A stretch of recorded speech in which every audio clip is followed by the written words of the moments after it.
Hey folks, Scott Weingart here, and this is an EMCrit. My favorite part of SMACCgold was this pro-con debate on cricoid pressure, particularly the con side by John Hinds. And that's who you're going to hear from today. John gave me permission to put this on the site, and I've just been waiting for it to be published so I could put it up because it is so friggin' good. Now, before we get to John's delightful taking down of the idea of using cricoid during airway management, I should say, and you should know by now listening to the podcast, I do not support cricoid pressure, but I don't think it should be an individual decision. What I think you should do is sit down with your department and make a guideline saying, based on the preponderance of the evidence, we feel cricoid pressure is not helpful, may be harmful, and in our department we're not doing it. And then it frees you up from any potential problems as an individual because this is your departmental guideline or policy. So do that. I haven't told you how much I like SMACCgold because I'm saving you from that until it's actually possible for you to sign up for the next SMACC in 2015. But we now have the dates. And so at this point, I would tell you to put May 19th to 22nd on your calendar, 2015, and just reserve those dates from doing anything else because you want to attend SMACC. And now, you do not have to travel to Australia this year if you're in the US or the North American or South American continent. You could just come to Chicago. That's right. It's going to be in Chicago this year. And so put down the dates, May 19th to 22nd on your calendar. Show up in Chicago for what will be the best resuscitation and critical care conference ever. So there you go, May 19th to 22nd. Put it on your calendar. You can't register yet. I'll be back plugging it when you can register. And you know I don't get any money from SMACC. I just think it's friggin' amazing. Okay, you've heard enough from me. Let's get to John Hinds on the con side of the cricoid debate. All right, and now for the con side is Dr. John Hinds, who gave a fantastic talk just before lunch, pre-hospital anaesthetist, intensive care physician, and he'll be arguing that we should get rid of cricoid pressure. Thank you. Excellent. Cricoid pressure. Now, many of you have been following this argument on Twitter, I'm sure much as I have, and have occasionally read something that's caused you to go completely apeshit and do this to your computer. This argument is going to be going round and round and round in circles, and to be quite honest, I don't really care if you use cricoid pressure or not, because I'm here for nefarious reasons. I'm here to sell you a drug that we've been working on in Ireland for a number of years. This is Cricolol. Cricolol is a new development in airway management. So this was my plan, get invited to an international conference with a captive audience and sell you this great new drug. Because we're quite good at appraising drugs and therapies. These are all drugs and therapies we've appraised over recent years and thrown in the bin for some of them. So Cricolol was a herbal remedy developed by an Irish guy called Seamus O'Monroe in 1774. There's Seamus. And it was rebranded by Seamus O'Selleck, a chap from Galway, in '61. He conducted an original study on 26 patients in one hospital, non-randomized, non-standardized, took a guess at the dose and gave it. And Seamus was loving this because it was then adopted into every set of guidelines throughout Ireland for difficult airway management and rapid sequence induction. He got himself a Ferrari out of it, as you can see. If you're administering Cricolol, you need a dedicated assistant. You give 10 milligrams before induction, 30 milligrams during induction. But to be quite honest, we don't know what the dose is in the syringe. To be honest, we don't know. So you just draw this stuff up and you give some.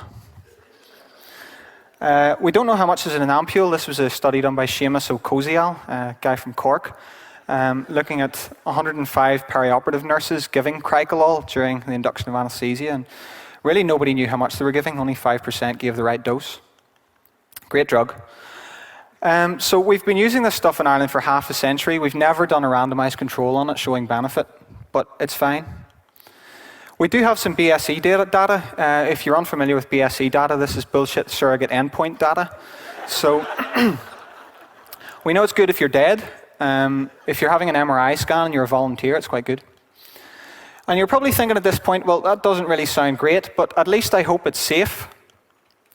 And there are a few problems. As one of the guys trying to sell this, I am bound to tell you about some of the problems. So it does make airway difficult more management if you administer Cricolol during your induction. You know, it causes airway compression in most patients, airway obstruction in about half. It reduces your chance of getting the tube in. There's a study by Paddy O'Levitan, who's a long-lost relative of riches. It increases your chance of vomiting and regurgitating. And it has a fairly narrow therapeutic window, so side effects include breaking the airway, and your esophagus might explode. And again, we don't know what dose you're giving in the AMP. Whenever I'm doing a difficult airway, what I like to do is tie up my only expert assistant giving this drug throughout the whole course of the intubation. It's great. So Cricolol, are you interested in buying it? If I came as a drug rep, there's no evidence for it in randomized trials. We've got some BSE data. Side effects include airway collapse in most patients, complete obstruction in about half. It makes it more difficult to intubate, and it causes actual physical harm. Cricolol is also available as suppositories, by the way.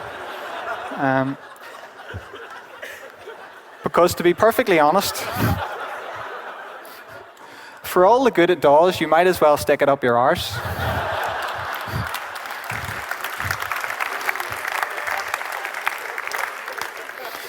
Now, cricoid pressure, just to be serious, from 3 pet hates of mine, I use cricoid pressure, I can just take it off if it's difficult. Well, that's what Selleck did. He put cricoid pressure on, did laryngoscopy, took it off, and resulted in the highest incidence ever reported of gastric regurgitation in any study ever done. Not a great strategy. Beware the trained assistant. This is one of our trained assistants. During a high-fidelity sim, this guy had done the airway course, knew how to put on cricoid pressure. In the heat of the moment, he's standing on the wrong side, facing backwards with his hand upside down. Probably not great cricoid pressure. Likewise, a colleague of mine asked a midwife who had been trained in the application of cricoid pressure, had done her airway crash thing, during a crash cesarean section for cricoid, and she asked him which cupboard it was kept in. Not great. This is another one. I don't believe in cricoid pressure, but I'm afraid to not use it because of the guidelines, the big scary guidelines, like the Difficult Airway Society guidelines. Well, if you actually read these things, it talks about stuff about wakening the patient up or continuing anesthesia. These are not options for us as critical care physicians. We can't wake the patient up, so these algorithms aren't relevant. What the Difficult Airway Society does say is that you should have written guidelines for each department, and any individual practitioner can make a judgment about which equipment or technique to use, and is quite entitled to do any. If you really want to protect yourself, what you should do is form institutional guidelines that exclude the use of cricoid pressure, which is what Sydney Hems have done. So if you're voting against cricoid pressure today, you think Cliff Reid is a dick, and that's quite a strong statement for you people to be coming up with. I have to follow the guidelines, though. They're written down. I have to follow them. We've heard this before in a number of occasions through history. Befal is befal. Orders are orders. This is what the Nazis used to justify their atrocities at Auschwitz. We were just following orders. Now, many of you are familiar with Goodwin's law. An online discussion, as it grows longer, the probability of comparison involving Nazis or Hitler approaches 1. Ladies and gentlemen, we have reached that time in the cricoid pressure argument. So if you vote for cricoid pressure, it leads me to one of 2 logical conclusions. Number 1, you're an idiot. Or number 2, you're a Nazi.